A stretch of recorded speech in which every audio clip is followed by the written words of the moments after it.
सभी बंधु भगिनियों को सादर नमस्कार। आज हिंदू साम्राज्य दिनोत्सव के उपलक्ष्य में आयोजित मातृत्व का इस व्याख्यान वर्ग में मातृत्व का आदर्श जिजाऊ इस विषय पर राष्ट्र सेविका समिति छत्तीसगढ़ प्रांत की माननीय प्रांत प्रचारिका सुश्री प्राची सुभाष पाटिल द्वारा हमें उद्बोधन प्राप्त होने वाला है। तो मैं प्राचीताई पाटिल जी से अनुरोध करती हूँ कि वे अपना विषय प्रस्तुत करें।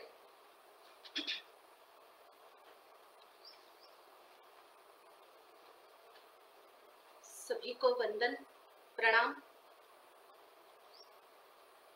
सूर्याधी नमस्कार पूर्व दिशेला करावा, शिवाधी दंडवता जिजामातेसी असावा। सूर्या आधी नमस्कार पूर्व दिशेला करावा।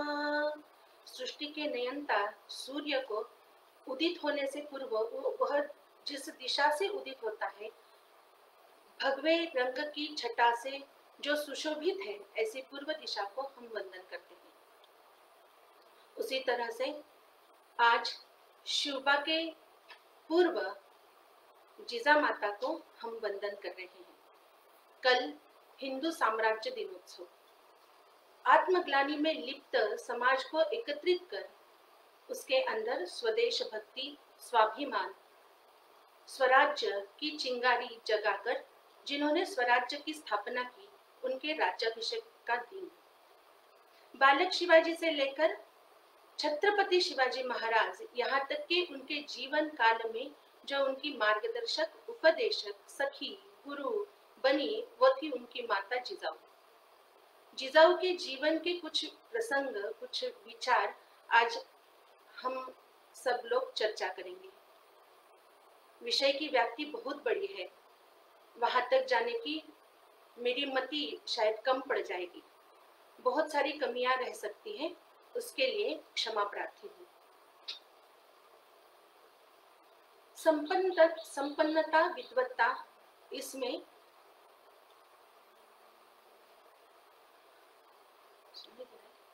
संपन्नता, विद्वत्ता, इसमें महाराष्ट्र, भारत बहुत ज्यादा आगे था, संपन्न था। संतों की भूमि रही महाराष्ट्र में संतों ने अपने आचरण, उपदेश से सब समाज को एकत्रित बांधा था। भक्ति भावना दृढ़ बनाकर, कुरीतियों का नाश कर उस समाज को एकत्रित सुख समाधान दिया था। अचानक से 8000 बंदे लेकर इस्लामिक आक्रमण इस भूमि पर हुआ। बर्बरता राज की शुरुआत हुई, महिलाओं पर अनन्वित अत्याचार होने लगे। उस सब के कारण हिंदू अस्मिता कहीं तो भी नष्ट हो गई। आक्रामकों के सरदार बनना, यही होड़ हिंदू योद्धाओं में रही। यह काल रात्र केवल 1-2 साल के लिए नहीं, अपितु 300 साल हम सब ने सहन की है। ऐसे काल रात्रि में भी फिर से एक बार तेजोमय सूर्योदय होगा, ऐसा हो, सबका संरक्षण हो, इस तरह के आवाहन, प्रार्थना एक बार फिर से संत सज्जन करने लगे थे। दार उघड़ बे दार उघड़, द्वार खोलकर हे भगवान, भवानी, भैरवनाथ आइए और हमारा रक्षण कीजिए, ऐसे संत एकनाथ जी ने आर्त आवाहन भगवती को किया था। यह आवाहन सुनने ही जाने वाला था। घृष्णेश्वर में रहने वाले मालोजी राजे युद्ध निपुण है, सत्वशील है, निजाम के सरदार है। उनका तरुण, सुंदर, तेजस्वी, रणनिपुण पुत्र है शाहजी राजे। निजाम के दरबार में और एक सरदार है, उसका नाम है लखुजी जाधव। वह भी धर्मपरायण है, वह भी वीर योद्धा है। लखुजी जाधव और म्हाळसाबाई, इनको पौष पूर्णिमा के दिन एक कन्या रत्न प्राप्त हुआ। पूर्णिमा है, तेजस्विता और शीतलता, यह चंद्रमा के दोनों गुणों का संगम इस कन्या के अंदर दिखाई पड़ता है। नाम है जिजाऊ। इतिहासकार वर्णन करते हैं, सोने के समय में तेजस्वी दीप शिखा, कितना सात्विकता का तेज होगा। शाहजी राजे और जिजाऊ, इनका विवाह हो गया। बचपन से ही जिजाऊ ने अपने पिताजी के साथ, सरदारों के साथ कैसे बातचीत करना, न्यायदान कैसे करना, कोई झगड़ा अपने सामने आया तो उसको कैसे सुनना, किसानों की बातें कैसे सुनना, यह सब सीखा था। अब भोसले घराने की कुलवधू बनकर यह पदार्पण कर चुकी है। इस घराने में आने के बाद भी वह विचार कर रही है, कुछ सामायिक चीजें उसके मन को व्यथित कर रही है। दोनों घरानों में तो अच्छे अच्छे वीर योद्धा है, बहुत वीर योद्धा है, पर फिर भी किसी तो शाह की नौकरी करने में, दास्यत्व करने में भी उनको समाधान क्यों मिल रहा है। गांवों के गांव आक्रामक उद्ध्वस्त किए जा रहे हैं। जकात हिंदवानी या जिजिया नाम से कर केवल अपन ही क्यों दे रहे हैं। केवल हमारी ही माता भगिनी अपमानित क्यों हो रही है, उनके ऊपर ही क्यों अत्याचार हो रहे हैं। और ये अत्याचार होने के बाद भी सारी युद्ध वीर, शूरवीर क्यों शांति से किसी के दास्यत्व को स्वीकार कर रहे हैं। यह व्यथा मन में लेकर इसी के बारे में चिंतन जिजाऊ हमेशा करती आ रही है। आर्थिक, मानसिक, शारीरिक दृष्टि से लूट, अत्याचार केवल अपना ही हो रहा है। यही सब जिजाऊ ने चिंतन में लाया था। बेटी हमेशा दोनों कुल की उद्धारक होती है, ऐसा हम जानते हैं, मानते हैं, पर इस बेटी के भाग्य थोड़े दुर्भाग्य ही रहे हैं। भोसले और जाधव, यह दोनों परिवार हमेशा ही एक दूसरे के साथ एक युद्ध करने के लिए तैयार रहते थे, लड़ाई करने के लिए तैयार रहते थे।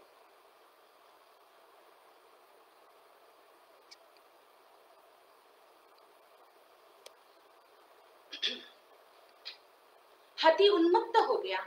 उस हाथी को मारना है, जीवित रखना है, इस विषय को लेकर एक घमासान युद्ध यहाँ पे छिड़ गया। तो मार दिया। किसके लिए रोए, किसके लिए हंसे। आगे जाकर लखुजी जाधव, मतलब जिजाऊ के पिताजी, आदिल शाह की नौकरी करने लगे। निजाम शाह और आदिल शाह के बीच युद्ध छिड़ गया।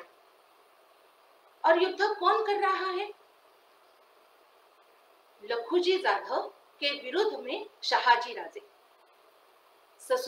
ससुर के विरोध में जमाई खड़ा हुआ है। शाहजी राजों की जीत तो हुई, पर निजाम के दरबार में बहुत अवहेलना सहन करनी पड़ी।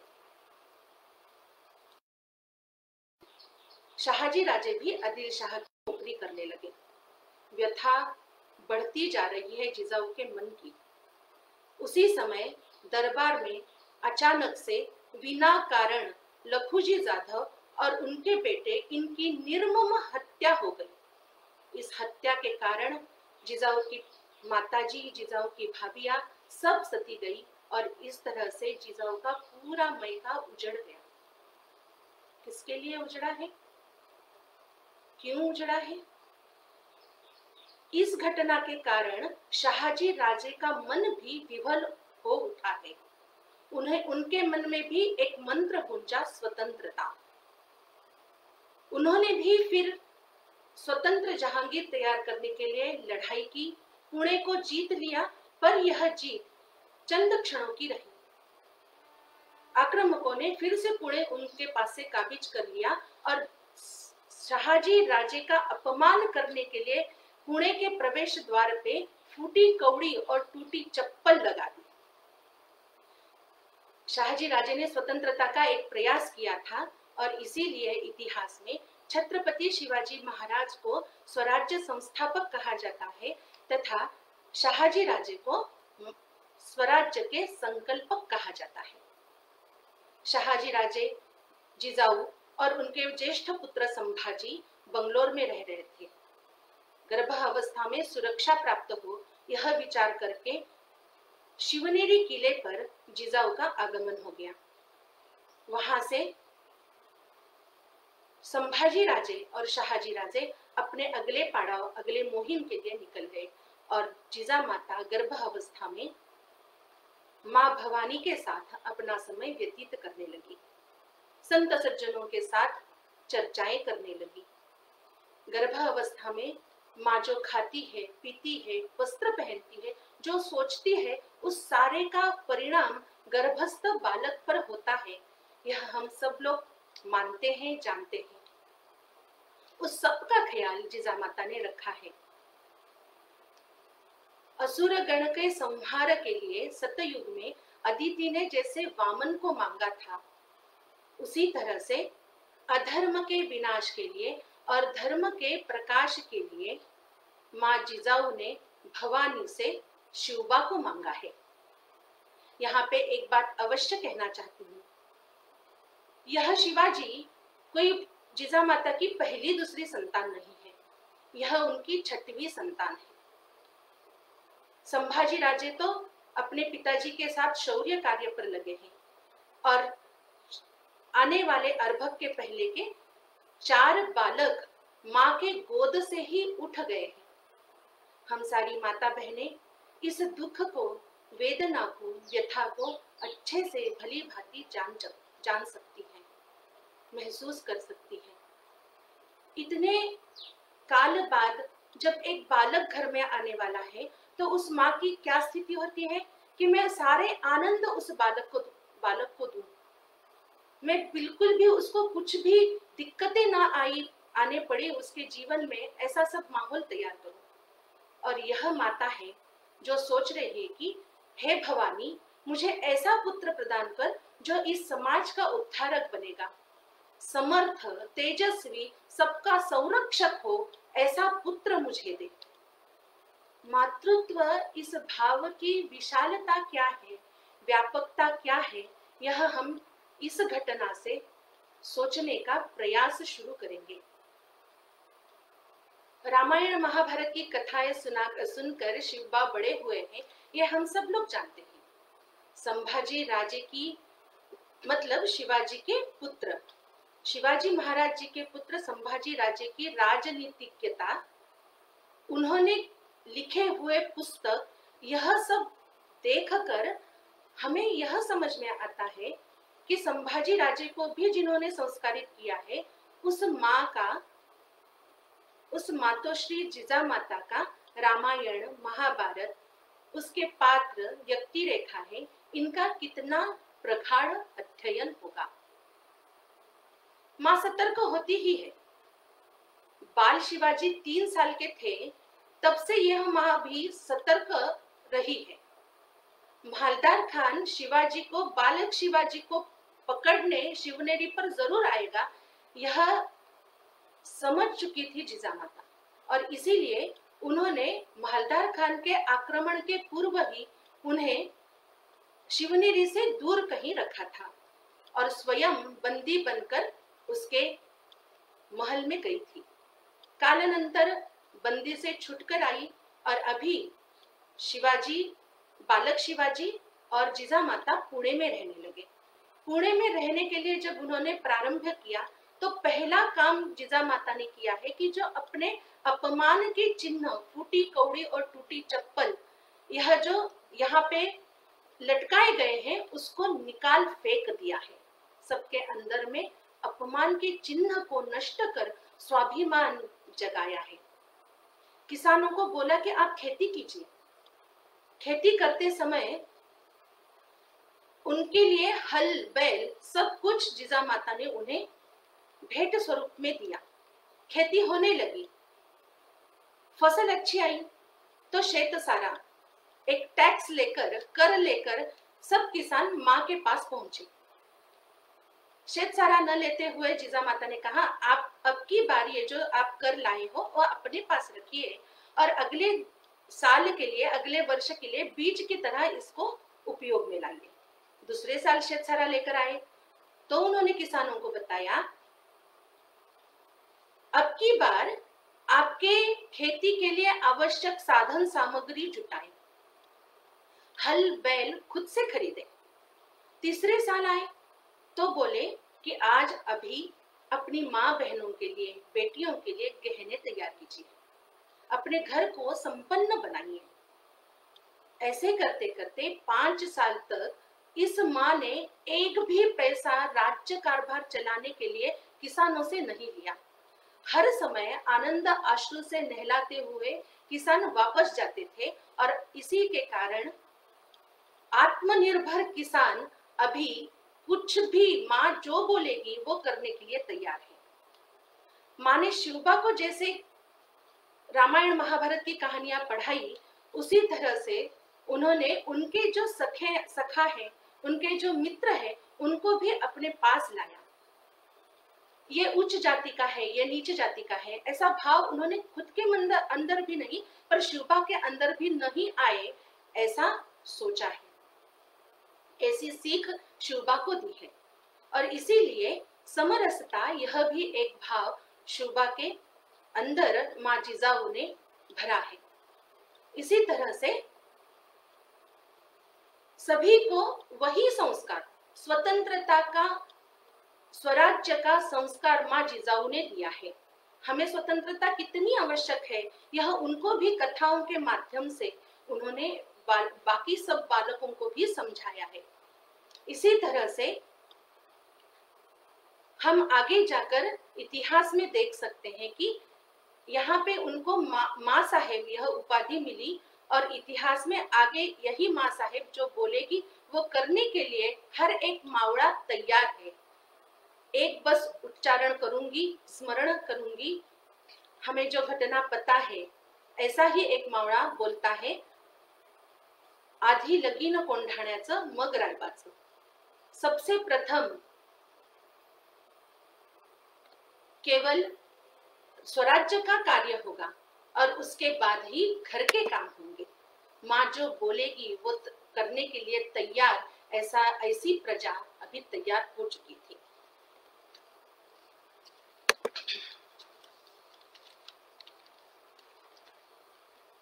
कभी अभयदायिनी बनकर, कभी कठोर शब्दों के पत्र लिखकर माँ जिजाऊ ने जहाँ जहाँ पे जिस गुण की आवश्यकता है ऐसे शब्दों का उच्चारण कर सबको अच्छे से सीख दिलाई है, सबक सिखाया है।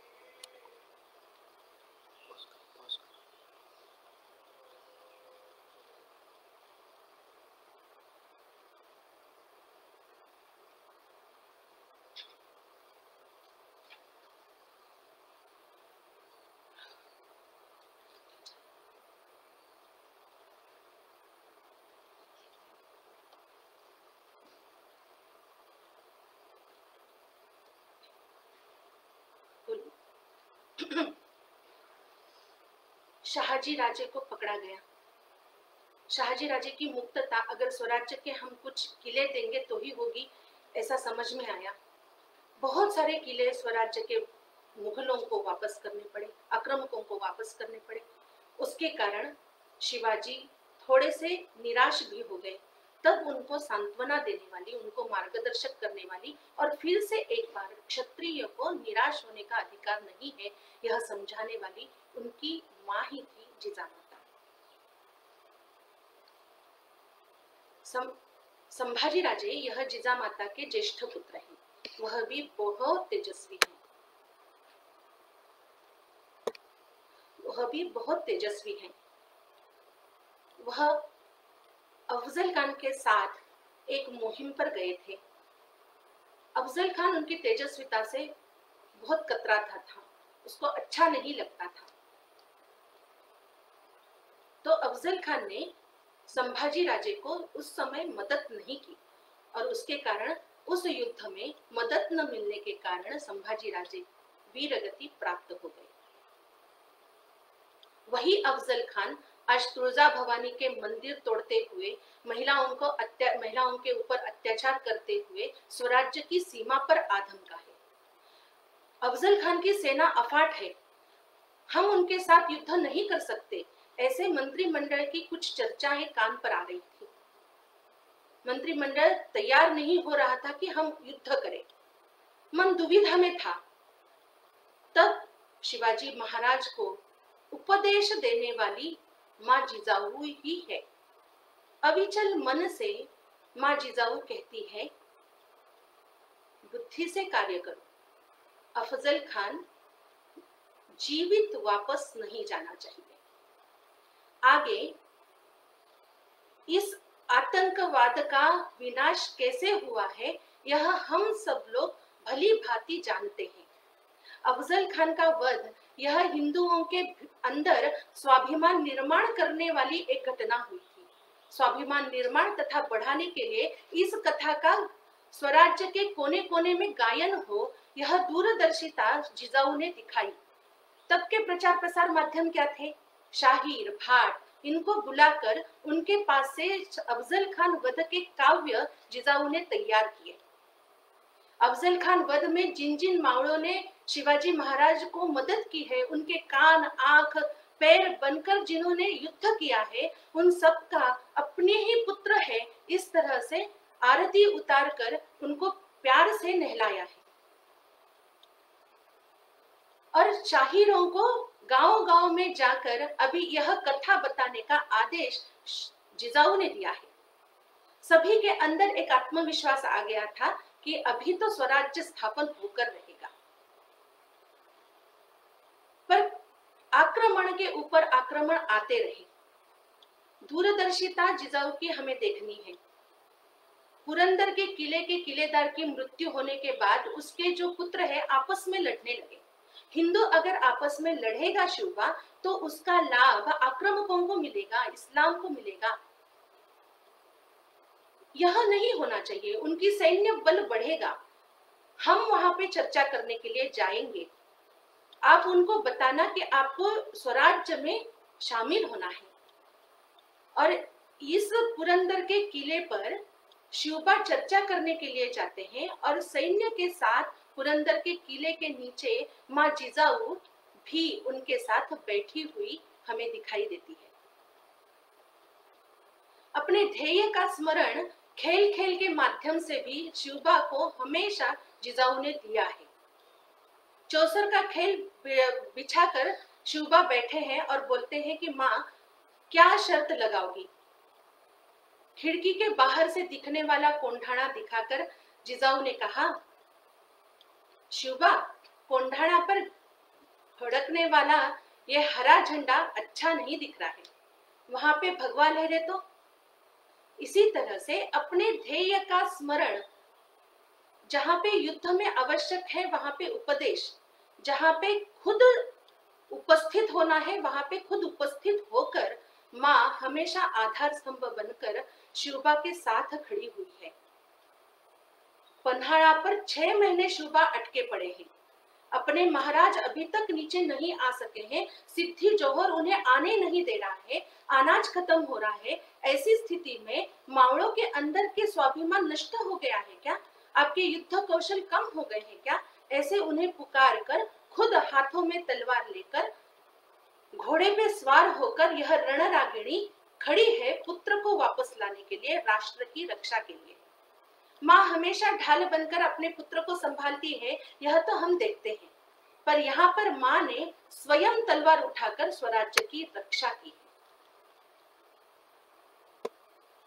बाजी प्रभु देशपांडे ने दिखाया हुआ आगे का शौर्य हम सबको ज्ञात है। मुहिम से वापस आकर शाहजी राजे का कुछ क्षण संवाद करने का अवसर शिवाजी महाराज और जिजामाता को मिला है। शाहजी राजे ने स्वराज्य देखकर बहुत आवश्यक सूचनाएं शिवबा को दी हैं। यह सब दृश्य देखकर जिजामाता मन ही मन आनंदित हो रही है। स्वराज्य की ताकत हर एक मावड़ा है, यह समझ में आया है। और मावड़ा मतलब हर एक व्यक्ति है। आक्रामकों के जोर जबरदस्ती के कारण, या उन्होंने कुछ मुद्राएं देने के कारण, या जीवदान का अभय देने के कारण बहुत सारे अपने ही लोग घर छोड़कर किसी और धर्म में परिवर्तित हुए थे। माँ की दूरदर्शिता इतनी थी कि उन्होंने शुद्धिकरण करके बजाज निम्बाड़कर हो, नेताजी पालकर हो, श्यामजी हो, पिलाजी हो, सबको अपने में वापस लाया, प्रतिष्ठा सम्मान दिया, और यह एक एक मावड़ा, एक एक सरदार स्वराज्य का एक एक हाथ बनकर, हृदय बनकर कार्य कर चुके हैं। राज्याभिषेक बिना स्वराज्य पूर्ण नहीं, यह सब विद्वानों के कहने पर राज्याभिषेक का दिन निश्चित हुआ। माँ ने स्वप्न देखा था स्वतंत्रता का, उस स्वप्न को केवल स्वप्न न रखते हुए संकल्प में उन्होंने परावर्तित किया, और आज उस संकल्प की सिद्धि की ओर प्रयाण है। सभी और आनंदी आनंद है। राज्याभिषेक हुआ, और राज्याभिषेक के पहले शाहजी राजे की मृत्यु हुई। एक बहुत बड़ा प्रसंग आ गया कि सती जाए कि राष्ट्र के लिए खड़ी रहे, तो राष्ट्र सर्वप्रथम मानकर जिजाऊ खड़ी है, और अपने सत्य कृत संकल्प को सिद्धि की ओर जाते हुए ये सब सारी घटनाओं को स्मरण करते हुए जिजा माता बैठी है। राज्याभिषेक हो गया। राज्याभिषेक के बस 12 दिन बाद यह तेज शिखा, यह दीप शिखा तेज में विलीन हो गई। स्वयं झुका है जिसके आगे हर क्षण भाग्य विधाता, धन्य धन्य है धन्य जिजाऊ जगत वंद्य माता। राष्ट्र अस्मिता जगाती दिव्य ज्योति तू, कृष्ण घन घटा में दामिनी चमकती तू, दास्य अंधकार में जलाई ज्योति तू, दीप ज्योति तू, दीप ज्योति तू, जय जिजा। जिजा माता के इस जीवन से हम सभी को अपने अंदर के मातृत्व भाव को और भी उदार और विशाल बनाने का एक मार्ग मिलता है। आज भी फिर से देश एक बार देशाभिमान, स्वदेश भक्ति, आत्मनिर्भरता, इन गुणों की आवश्यकता है, ऐसी मांग अपने से कर रहा है। परम पूजनीय श्री गुरु जी कहते हैं, नई पीढ़ी का संगोपन करने का विशेष रूप से दायित्व महिलाओं पर आता है। संगोपन यानी केवल खाना पीना या उसका एडमिशन कौन से स्कूल में हो रहा है इतना ही नहीं, अपितु वह अपने कर्तव्य के प्रति निष्ठावान हो, स्वयं प्रेरणा से कुछ कार्य करे, मातृभूमि अपना जो देश है उसके प्रति उसके अंदर भाव हो, वो भक्ति हो, और उस भक्ति के कारण यहाँ के समाज की सेवा करने के लिए वो तत्पर हो। ऐसे गुण संगोपन के अंदर माताओं ने अपने आने वाली पीढ़ी के अंदर डालने हैं, ऐसा मार्गदर्शन परम पूजनीय श्री गोलवलकर गुरुजी हमेशा करते थे। राष्ट्र सेविका समिति की द्वितीय प्रमुख संचालिका वंदनीय सरस्वती ताई आप्टे कहती हैं, जब हम माताएं स्वयं, मातृत्व यह भाव है वो सबके अंदर है, तो जब हम स्वयं निर्भय ज्ञान, त्याग, धर्म, सत्कर्म का पालन करेंगे, यही चेतना हमारे अंदर जब निर्माण होगी, तभी हम वीर वृत्ति वाला आगे का समाज, नई पीढ़ी निर्माण कर सकते हैं। इस वीर वृत्ति वाले समाज को निर्माण करने के लिए फिर से एक बार अपने देश को आत्मनिर्भर, तेजस्वी बनाने के लिए एक तेजोमय मार्ग से हमें सबको चलना होगा। हम सबको उसकी सहभागिता दिखानी होगी। इस सहभागिता के लिए आवश्यक शक्ति, भक्ति, प्रेरणा माँ भगवती हमें प्रदान करे। यह बोलकर, यह प्रार्थना कर कर मैं मेरी वाणी को विराम देती हूँ। जय भवानी।